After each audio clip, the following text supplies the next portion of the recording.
Hello good morning friends, जी के उत्पसा YouTube channel में आपका हार्दिक स्वागत है। दोस्तों, आज हम पढ़ेंगे 14 अप्रैल का करंट अफेयर। 14 अप्रैल के करंट अफेयर में हम देख लेते हैं हमारे एग्ज़ाम के पॉइंट ऑफ व्यू से इम्पोर्टेंट जो न्यूज़ है वो। तो जो हमारी फर्स्ट न्यूज़ है वो कुछ इस प्रकार है कि यूएई में भारतीय businessman tycoon M A Yusuf Ali को मिला शीर्ष नागरिक पुरस्कार। यानी कि अबू धाबी के जो क्राउन प्रिंस शेख मोहम्मद बिन जायद अल नाह्यान ने उन्होंने भारतीय मूल के व्यवसायी एम ए यूसुफ अली और 11 अन्य व्यक्तियों को समुदाय में उनके मान और धर्मार्थ योगदान के लिए अबू धाबी के शीर्ष नागरिक पुरस्कार से सम्मानित किया गया। अबू धाबी के व्यापार उद्योग और विभिन्न परोपकारी पहलों में सहयोग के लिए उनके उत्कृष्ट योगदान के लिए कैरल मेजर में श्री यूसुफ अली को प्रतिष्ठित पुरस्कार दिया गया। इसमें हम एक चीज़ और ध्यान रख सकते हैं कि अबू धाबी के क्राउन प्रिंस शेख मोहम्मद बिन जायद अल नाह्यान, तो ये हम याद रख सकते हैं, क्वेश्चन पूछा भी जा सकता है। और कुल मिला के व्यापार और उसको बढ़ावा देने के लिए इनके योगदान के लिए सम्मान दिया गया। अगली जो हमारी न्यूज़ है कि एयरटेल पेमेंट बैंक ने रिवार्ड 123 बचत खाते की घोषणा की। यानी कि रिवार्ड्स वो चीज़ होती है जब हम बैंक से ऑनलाइन माध्यम से या कार्ड यूज़ करके जो सामान खरीदें, बैंक की नहीं केवल किसी मॉल से सामान खरीदें, तो वो कैशलेस इकोनॉमी की ओर बढ़ावा देने के लिए अपने कस्टमर को कुछ रिवार्ड्स देती हैं कि आपने कार्ड यूज़ किया है तो कार्ड के साथ आप इतना सामान खरीदें तो उसके इतना परसेंट ये आपके रिवार्ड होते हैं, वो आपके कलेक्ट होते रहते हैं। और जब वो इकट्ठे होते हैं तो उसके साथ ही आपको सामान भी खरीद सकते हैं या कुछ और नई सेवाएँ से खरीद सकते हैं। तो एयरटेल पेमेंट बैंक ने भी अपना एक नया जो रिवार्ड 123 बचत खाता लॉन्च किया है, जो ग्राहकों को भत्ता और पुरस्कार प्रदान करता है। और डिजिटली अर्थव्यवस्था को बढ़ावा देने के लिए भारत सरकार के वित्तीय समावेशन यानी कि फाइनेंशियल इंक्लूजन के टारगेट को पूरा करने के लिए ये आरबीआई द्वारा, जो हमारे केंद्रीय बैंक है भारतीय रिजर्व बैंक, वो इस प्रकार की नई नई पहल शुरू करने की आज्ञा देती है या आदेश देती है विभिन्न जो पेमेंट्स बैंक्स होती हैं कैशलेस इकोनॉमी को बढ़ावा देने वाले। तो ये हमारी दूसरी न्यूज़ थी। और इसमें हम जो हमारे एग्ज़ाम से इम्पोर्टेंट है वो जैसे देख लेते हैं हम। एयरटेल पेमेंट बैंक के एमडी और सीईओ हैं वो अनुव्रत विश्वास हैं, ये हमारे एग्जाम में किसी पूछा जा सकता है। और एयरटेल पेमेंट बैंक का मुख्यालय जो नई दिल्ली में है। और एयरटेल पेमेंट बैंक की स्थापना ये जनवरी 2017 में हुई थी। अगली जो हमारी न्यूज़ है वो है प्रसिद्ध अभिनेता सतीश कौल का निधन। प्रसिद्ध अभिनेता सतीश कौल, जिनके नाम पर 300 पंजाबी और हिंदी फिल्में हैं और उन्होंने टीवी शो में भी काम किया और महाभारत में भगवान इंद्र की भूमिका निभाई। महाभारत देखते हैं टीवी पे, तो भगवान श्री इंद्र की जो उन्होंने भूमिका निभाई वही थे प्रसिद्ध अभिनेता सतीश कौल, जिनका हाल ही में निधन हो गया। और साथ ही में उन्होंने बॉलीवुड फिल्मों में राम लगन, प्यार तो होना था और आंटी नंबर 1 आदि फिल्मों में भी काम किया। अगली जो न्यूज़ है हमारी, बहुत ही इंपॉर्टेंट क्वेश्चन है कि पूनम गुप्ता बनी NCAER की पहली महिला महानिदेशक। अभी NCAER हैं ये Poonam Gupta, policy think tank, ये है national council of applied economic research. ये जो NCAER है इनके बारे में, तो इसका जो फुल फॉर्म है वो है national council of applied economic research की नई महानिदेशक नियुक्त किया गया है पूनम गुप्ता को। और वर्तमान प्रमुख शेखर शाह के पद ग्रहण करेगी ये वर्तमान जो उनके प्रमुख हैं उनके आधार ये संभालने वाली वो पहली महिला होगी। वर्तमान में गुप्ता वाशिंगटन DC में विश्व बैंक में प्रमुख अर्थशास्त्री हैं। तो ये यहाँ से क्वेश्चन हमारे बन सकता है। और 2013 में विश्व बैंक में शामिल होने से पहले वो national institute of public finance and policy NIPF में भारतीय रिजर्व बैंक की अध्यक्ष थी और अंतर्राष्ट्रीय आर्थिक संबंध पर भारतीय अनुसंधान परिषद Indian council for research on international economic relations ICR-IER में माइक्रो इकोनॉमिक्स के प्रोफेसर भी थी ये।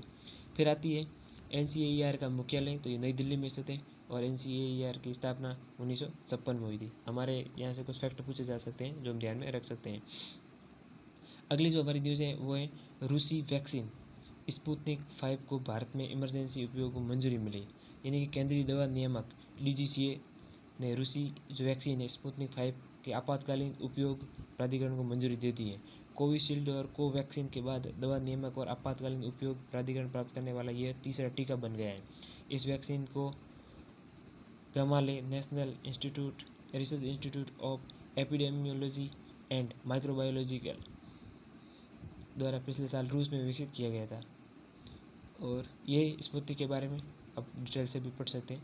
और अब बात आती है हमारे इस न्यूज़ से कुछ फैक्ट जो हमारे किसी एग्जाम में पूछे जा सकते हैं। जैसे रूस के राष्ट्रपति व्लादिमीर पुतिन, अब कहा जाता है कि आजीवन राष्ट्र के रूस के जो राष्ट्रपति व्लादिमीर पुतिन साहब ही रहेंगे, और 2037 तक का बताया जा रहा है। अब पता नहीं 2037 तक तो वो जिंदा रहेंगे कि नहीं रहते, क्योंकि उम्र में भी काफ़ी हैं वो। रूस की राजधानी मॉस्को है और रूस की जो मुद्रा है वो रूसी रूबल है, तो ये हम ध्यान रख सकते हैं। फिर आता है प्रसिद्ध शूटिंग कोच संजय चक्रवर्ती का निधन हो गया है। एक छोटी सी खबर के रूप में हम रख सकते हैं कि कोविड-19 के कारण प्रसिद्ध शूटिंग कोच संजय चक्रवर्ती का निधन हो गया है। द्रोणाचार्य पुरस्कार से सम्मानित संजय ने अभिनव बिंद्रा, गगन नारंग, अंजलि भागवत और सुमा शिरूर, दीपाली देशपांडे, अनुजा जंग और अयोनिका पॉल सहित कुछ बेहतरीन भारतीय निशानेबाजों को प्रशिक्षण दिया था। और आपकी जानकारी के लिए बता दें कि द्रोणाचार्य पुरस्कार खेलों के जो खेल प्रशिक्षक होते हैं, कोच होते हैं, उनको, इंस्ट्रक्टर होते हैं, उनको दिया जाता है। अगली न्यूज़ है हमारे जलियांवाला बाग नरसंहार के 102 साल, यानी कि जलियांवाला बाग हत्याकांड, जिसे अमृतसर नरसंहार के रूप में भी जाना जाता है। और ये कब हुआ था? 13 अप्रैल 1919 को हुआ था। इस साल इस घटना की 102वीं वर्षगांठ मनाई जा रही है, जिसे पूरे देश को एक ठहराव की ओर धकेल दिया। जलियांवाला बाग उद्यान को एक स्मारक बदल दिया, और इस दिनों हजारों लोग शहीद हुए पुरुष महिलाओं के प्रति सम्मान व्यक्त करने आते हैं। तो उसे घातक दिन देश के लिए मारे गए थे, क्योंकि जब ये घटना हुई थी उस दिन देश के लिए मारे गए थे, तो इनके लिए याद किया जाता है। ऐसा कहा जाता है कि 1857 की क्रांति के बाद और फिर जो हमारे देश में आज़ादी की एक लहर शुरू हो गई थी, उसी को आगे बढ़ाते हुए जब पंजाब में लोग इकट्ठा जलियांवाला बाग में इकट्ठा होकर इस ब्रिटिश सरकार के खिलाफ आवाज़ उठाने के लिए एकत्रित हो रहे थे और क्रांति को आगे बढ़ाने वाले थे। जनरल डायर को पता चल गया, तो उसने आकर चारों तरफ से घेर लिया उनको और गोलियां चलाई, और कह 1000 से अधिक भी लोग भी मारे गए, क्योंकि सरकारी आंकड़े बहुत कम बताते हैं। लेकिन और वो लोग कुछ पास के कुएं में कूद के गिर गए थे। तो और कहते हैं कि ये इतिहास में एक बहुत ही शर्मनाक घटना रही है। ब्रिटिश आज भी ब्रिटेन ने इसके लिए माफ़ी नहीं मांगी है। अब आगे हम बात करते हैं, अगली जो हमारी न्यूज़ है कि बाफ्टा अवार्ड 2021 के 100वें संस्करण की घोषणा। अब बाफ्टा की फुल फॉर्म कई किसी एग्जाम में पूछी जा सकती है कि British academy of film and television award, यह आर्ट्स ने की वर्ष 2021 की ब्रिटिश एकेडमी फिल्म अवार्ड की घोषणा। बाफ्टा 2021-20 और की ये घोषणा हुई, जिसमें ये उसका 100वां संस्करण है। अगर पूछा जा सकते हैं तो 74th एडिशन।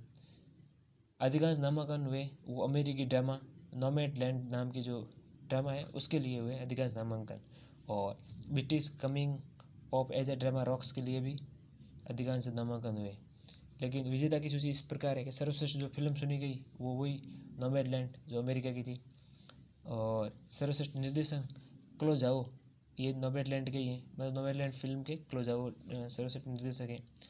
और मुख्य भूमिका में सर्वश्रेष्ठ अभिनेता लीड रोल में, तो लीड रोल वाले हैं वो एंथनी हॉपकिंस, द फादर में एंथनी, और मुख्य भूमिका सर्वश्रेष्ठ अभिनेत्री है वो है फ्रांसिस मैकडोरम।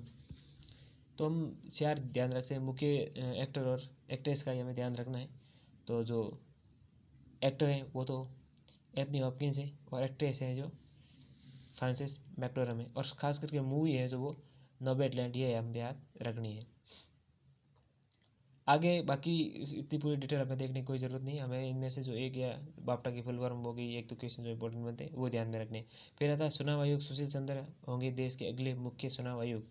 तो वर्तमान चुनाव आयुक्त जो इलेक्शन कमीशन है सुशील चंद्रा को भारत का अगला मुख्य चुनाव आयुक्त चीफ इलेक्शन कमिश्नर बनाने के लिए नामित किया गया है। वो 13 अप्रैल 2021 से पदभार ग्रहण करेंगे एवं वर्तमान जो central election commissioner Sunil Arora है का स्थान लेंगे।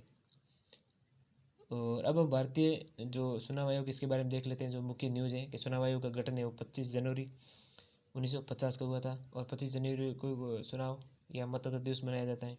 साथ ही चुनाव आयोग का जो मुख्यालय वो नई दिल्ली में, और चुनाव आयोग के पहले कार्यकारी अधिकारी वो थे सुकुमार सेन। पूछा जा सकता है पहले चुनाव आयुक्त कौन थे। अब आता है नमूरा ने FY यानी कि फाइनेंशियल ईयर 2022 में भारत की GDP का अनुमान 12.6% घटाया। 12.6% घटाया नहीं है, घटाकर 12.6% कर दिया है। न्यूज़ को पढ़ते ही हमें आइडिया लग जाता है कि क्या कहना चाहती है न्यूज़। तो एक जापानी ब्रोकरेज कंपनी है नमूरा ने बढ़ते कोरोना वायरस मामलों और उच्च मुद्रास्फीति के बीच वित्तीय वर्ष 2021-22 फाइनेंस ईयर 22 में भारत के जीडीपी अनुमान को 13.5% के पिछले अनुमान से, इन्होंने पहले 13.5 कहा था नोमुरा ने, फिर इसको घटा के 12.6% संशोधित किया है। तो ये खबर हम ध्यान रख सकते हैं। नोमुरा अगर पूछा जाए तो ये एक जापानी ब्रोकरेज कंपनी है या ग्रुप है जो विभिन्न प्रकार की देशों की अर्थव्यवस्था की जीडीपी की दरों के अनुमान लगाता है। फिर आता है गाजियाबाद ने जारी किया भारत का पहला नगर पालिका ग्रीन बॉन्ड। अगली जो हमारी न्यूज़ है, अब पूछा जा सकता है क्योंकि जब कोई पहले किसी घटना होती है तो वो अपने आप में इंपॉर्टेंट होती है। गाजियाबाद नगर निगम GNN ने भारत के पहले ग्रीन म्यूनिसिपल बॉन्ड इशू को सफलतापूर्वक उठाने और सूचीबद्ध करने की घोषणा की है। अब देखिए, इससे जो बॉन्ड से इनकम ही होती है, सरकार जब भी इनकम या वो कहते हैं इनकम इकट्ठा करने के लिए जब सरकार को पैसे चाहिए तो बॉन्ड जारी करती है। तो ये एक तरह से ग्रीन बॉन्ड है कि इस बॉन्ड से जो इनकम होगी वो पर्यावरण के लिए भी उसके लिए कोई खास एक हिस्सेदारी या फिर एक अंश, ये हम कह सकते हैं कि उसका कुछ आय, उस बॉन्ड से जो आय होगी उसका कुछ हिस्सा है वो पर्यावरण पे या फिर एनवायरनमेंट पे लगाया जाएगा। इसलिए ग्रीन शब्द जहाँ कहीं पे आता है तो आप ये देखिए वो ग्रीन टैक्स हो या ग्रीन बॉन्ड हो तो वो सीधे पर्यावरण को थोड़ा बहुत ये योगदान देने के लिए और पर्यावरण को बचाने के लिए, पर्यावरण संरक्षण के लिए उसका यूज़ किया जाएगा। फिर आता है लीलावती पुरस्कार 2020 की घोषणा। तो केंद्रीय शिक्षा मंत्री माननीय श्री रमेश पोखरियाल निशंक साहब है, उन्होंने लीलावती पुरस्कार देने की घोषणा की है। और नई दिल्ली में AICT लीलावती पुरस्कार 2020 प्रदान किया। पुरस्कार महिला सशक्तिकरण विषय पर आधारित है। विजेताओं में चयन उप विषयों पर AICT यानी कि all India council for technical education द्वारा दिया गया। विजेताओं की सूची में देख लीजिए आप, तमिलनाडु के सोना कॉलेज ऑफ टेक्नोलॉजी स्वेट सोना महिला उद्यमिता और प्रशिक्षण ने महिला उद्यमिता उप विषय के तहत पुरस्कार जीता है। एक हम ये रह सकते हैं तमिलनाडु का जो स्वेटा संगठन है उसने या कॉलेज ने। और अन्य में ये देख सकते हैं इंजीनियरिंग के तमिलनाडु के अन्य college saint Joseph college of engineering के परित्राण ने सेल्फ डिफेंस की उप थीम के लिए पुरस्कार जीता। साक्षरता उप विषय के तहत प्रबंध और उद्यमिता विकास संस्थान पुणे के भारतीय विद्यापीठ पुरस्कार जीता। तो हम ये लीलावती पुरस्कार हम ध्यान रख सकते हैं।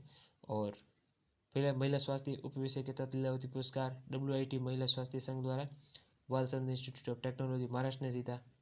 इस प्रकार ये विभिन्न अवार्ड से अवार्ड दिए गए, तो हम इनका ध्यान रख सकते हैं। लेकिन हमें इनमें से जो इम्पोर्टेंट, हमारे एग्जाम की दृष्टि से जो इम्पोर्टेंट है कि AICT के अध्यक्ष प्रोफेसर अनिल दत्तात्रेय सदस्राबुरु जो अभी वर्तमान में है, और AICT है का मुख्यालय जो नई दिल्ली में है, और AICT की स्थापना है जो 1945 में हुई थी।